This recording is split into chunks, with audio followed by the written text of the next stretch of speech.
চলুন আজ একটা নতুন ইংরেজি শব্দ শেখা যাক। শব্দটা হলো রেট্রোস্পেক্ট। আমাদের সবারই তো এমন মনে হয় তাই না, যে ইস, যদি আগে জানতাম। আচ্ছা, ব্যাপারটা একটা গল্প দিয়ে বুঝি।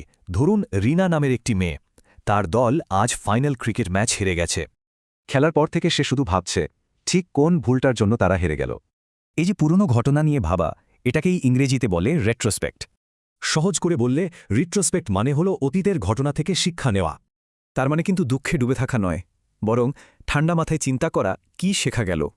চলুন এবার দেখি ইংরেজিতে এই শব্দটা বাক্যের মধ্যে কিভাবে ব্যবহার হয়।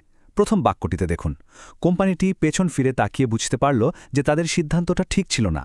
দ্বিতীয়টাতে একজন ম্যানেজার প্রজেক্ট থেকে শিক্ষা নেওয়ার জন্য একটা রেট্রোস্পেক্টিভ সেশন করছেন। আর শেষেরটায় একজন উদ্যোক্তা তার অতীতের সিদ্ধান্তগুলো নিয়ে ভাবছেন, যা তার ভবিষ্যৎ গড়তে সাহায্য করবে।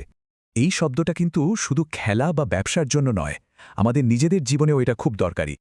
আচ্ছা, শব্দটা সহজে মনে রাখার জন্য একটা দারুণ উপায় আছে কিন্তু। রেট্রোস্পেক্ট হলো গাড়ির আয়নার মতো। সামনে এগোতে গেলে যেমন মাঝে মাঝে পেছনে তাকাতে হয়, তার মানে এটা অতীতে পড়ে থাকা নয়, বরং অতীত থেকে শিখে ভবিষ্যৎকে আরও সুন্দর করা। এবার আমরা নিজেরা একটু ভাবি তো, রেট্রোস্পেক্ট করে সম্প্রতি আমাদের জীবনে কোন শিক্ষাটা পেয়েছি।